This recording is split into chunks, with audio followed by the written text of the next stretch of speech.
kooru Mansour Faye moom la ñu téye mu ngi noonu mooy violence électorale yi les éléments de la sécurité de Barthélémy Diaz sont tous libres les éléments de sécurité de Mansour Faye sont tous condamnés donc Barthélémy Diaz loolu mu jot a dund ci diggante élection législative yi ba instant bi il est en train de subir am na ci Sénégalais yu bari juristes yu bari société civile ñëpp wax nañ ni injustice la parce que ñii dañu ñëw pour vraiment parce qu'il dérange bëgg nañ ko nangu mairie bi nangu nañu mandat député alors que moom sax il voulait pas siéger mais teg nañ ko ci dans l'illégalité am na ñu ne même si c'est légal nekkul loo xamante ni dafa élégant ak fi ñu jot a jaar ak wàllum politique ni mu demee Sénégal noo ko jàngatee dans la généralité. problème yi nga xamante ni am na ko yëpp d'abord ce qui s'est passé à Saint-Louis. oui. dama ñaawlu ces violences-là parce que moi je ne suis pas violent. oui. man mi su fekkee ne ful la dana ma rey c'est vrai qu'on ne me cherche pas. loolu moom dëgg la waaw. mais violent woo de waaye. non dama ne. ñu ma xam dëgg. mais violent waaye da ngay wax yoo xam ni day dagg xol. je ne suis pas violent peut-être intellectuellement oui. waaw. voilà intellectuellement je suis violent. ah. voilà je suis incisif sur certaines choses. voilà. on m'appelait même à Paris l'avocat intellectuellement violent moom moo tax l'expression revenue. Parce que samay idée. Oui. C'est vrai que je viens on est dans des arguments. Oui. Il faut que l'argument le plus puissant passe. Pour s'imposer c'est ça. Ouais. Je plaide devant des magistrats yoo xam ni boo yëngatoo soo motul je te récuse tout de suite. Ouais. Et je l'ai fait li may wax lii ñu ngi koy seetaan xam ne j'ai récusé beaucoup de magistrats. ñi bañ dem ak ñi nangu dem. Parce que c'est comme ça la justice quand tu n'es pas du tout un magistrat indépendant je te mets dehors. Bref li xew Saint-Louis man dama koy ñaawlu. Pourquoi? Parce qu'il y a eu des violences là-bas. Qui moo def identifié ni ko je ne suis pas là. xamuma mais j'ai vu les blessures. Une personne moo xam ne nu tranche. Et ça kenn mënu ko cautionner. Et il semblerait que ces personnes n'ont dit que pendant le convoi d'une coalition bi Diaz nekkoon di jàll. ñee taxaw fee ci mbedd bi seen buntu boutique di naan way Sonko Sonko. Les gens descendent. Et ça termine comme ça en sang. Dans des boutiques. J'ai vu les images. Loolu ku ko condamné wul c'est parce que tu n'es pas sérieux. Je le condamne.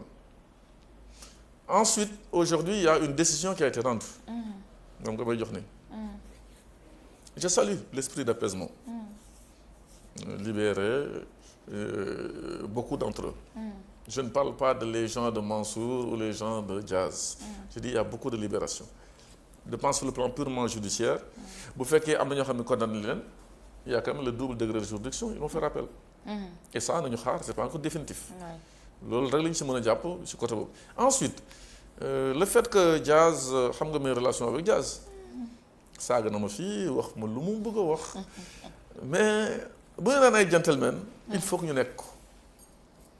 je l'ai traduit fu ma xam ne nekkee benn. en justice. ba mu jéggalu. j'ai laissé tomber. Et ce jour-là je ne peux pas identifier le magistrat aujourd'hui mais ce magistrat def na lu mu musul def. Un magistrat ne commande pas sa décision. Vous prenez telle peine vous décidez mu passe que greffier pour noter dem leen wuyu foofu quel dossier suivant. Il ne commente pas ce qu'il décide. Il peut te l'expliquer mais il ne commente pas. D'accord. Mais jour boobu j'ai vu un magistrat ba mu ne Maître Diop votre demande de désistement contre Diaz ok nous actons procureur bëgg a wax mu wax ba pare mu ne ko décider mais vous deux là attendez un peu damay toppatoo benn dossier ngeen dellu si waat les gens sont regardés.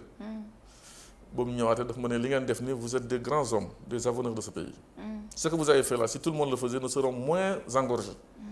Et deuxième chose lii auteur ngeen jël parce qu'on a suivi votre dossier. coow amee seen diggante ñoom ñaar.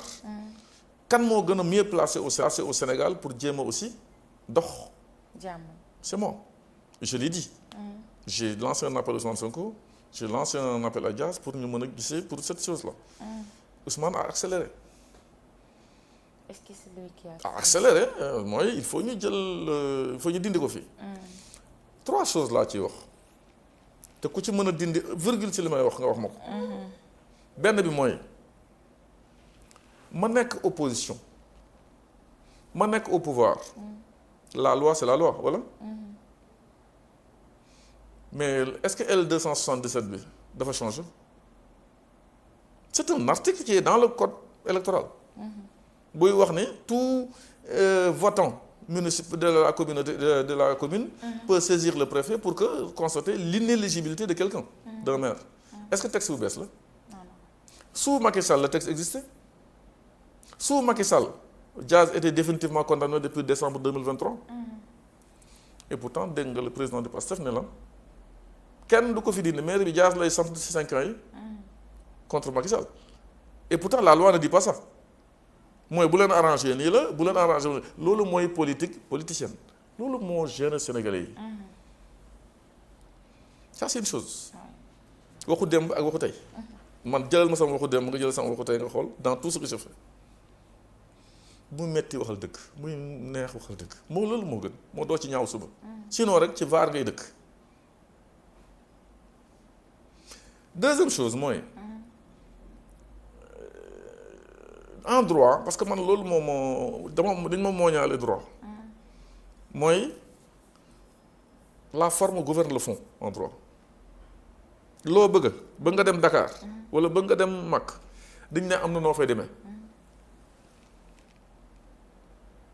bëgg nga dàq député parce qu'il est inéligible depuis décision définitive de la Cour suprême au mois de décembre 2023 moment boobu décision boobu tombé dafa am nañ ñuy dàqee waa ji mooy que le garde des Sceaux dafay saisir assemblée article 61 de la constitution bu saisiree assemblée bureau bi décidé ñu jël décision constater l'inéligibilité est-ce que foofu la yem non dafa am article bi ñu naan LO 198 du code électoral ne dossier boobu yëpp di nga ko war a jébbal conseil constitutionnel xam nga conseil constitutionnel c'est le juge des élections en matière de député toute élection nationale bu ñu ko ci bindee nag noir sur blanc je n'interprète pas dama lire te boobu ma ko waxee kenn yëngul fii Sénégal j'ai entendu un juriste neen day wax ci affaire bi mais boobu conseil constitutionnel joxe résultat yi ba pare ça c'est pas un juriste day analyser lu mu jàng mais di non di lire lu professeur bi bind au tableau correction c'est ce qui s'est passé j'ai un juriste qui est très chroniqueur ici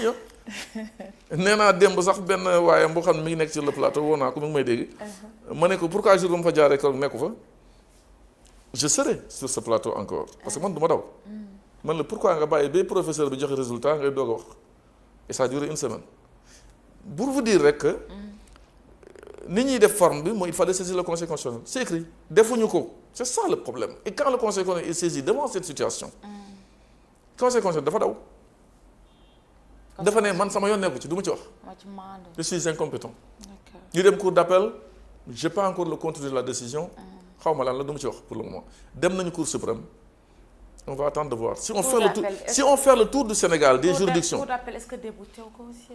débouté na kii Diaz moom moo tax man la def nañu recours cour suprême léegi nag bu ñu defee tour des juridictions sénégalaises kenn ci ñoom neewul ni naa ci yëy naa ci yàbbi xam nga naka la tudd en droit un déni de justice li ñuy daw c'est vrai que dans le programme de Diomaye président figure changer le conseil constitutionnel en cour. waa conseil ba ragaluñu ñu jox jaar sur la procédure vicier le problème ba pare ñun leen waa léegi sax dañuy def projet de loi ñu ngeen sauté ñu tas conseil indi cour mooy ne provoquez pas le pouvoir Afrique lañu nekk tout est là fii dégg nañu fa ay juge ñu accuser leen de corruption affaire bi demagul fenn yow balaa nga waroon laaj noonu sama mandataire fu mu toll da waroon laaj l'histoire de la corruption des magistrats fu mu toll parce que Cheikh Ndiaye avait porté plainte boobu moo gën a yàgg sama bos voilà c'est-à-dire quand je parle souvent les gens disent mais oui pourquoi muy dugg foofu muy kii troisième chose mooy wax dans le dossier Diaz de décembre 2023 ba avril 2024 qui était là au pouvoir Macky Sall non dëgg ñoo fi nekkoon pourquoi ils n'ont pas diligenté alors que moment boobu Diaz est inéligible. Diligenté maanaam. Saisir l'Assemblée nationale. Okay. Pourquoi ils l'ont pas fait? Et pourtant Diaz a siégé à l'Assemblée. Alors pourquoi ils l'ont pas fait? Parce que l'avocat de Diaz à cette époque était devenu garde des Sceaux. D'accord, j'ai compris. Et bu ko def c'est simple comme bonjour diggante avril. ak novembre élection yi. qui était au pouvoir?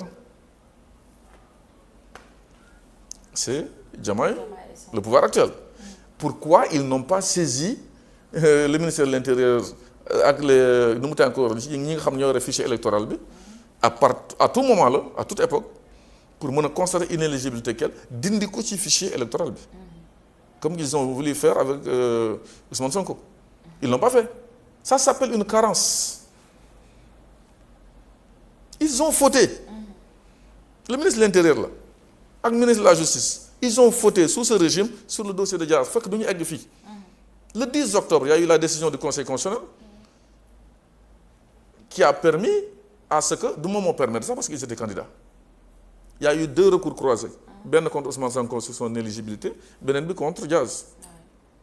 Ñenn ñi ngi naan oui, cette décision a rendu éligible Diaz. Loolu nga dégg. Archi faux. La preuve elle est là. su ma la nee la forme gouverne le fond mooy boo ñu saisiré Conseil constitutionnel eggul ci fond bi. dafa xool déjà nan ñu ma recevoir naka liñ ma saisiré recevabilité. Kan moo ma saisir qualité pour agir. Est-ce qu'on est dans les temps prescription ou pas.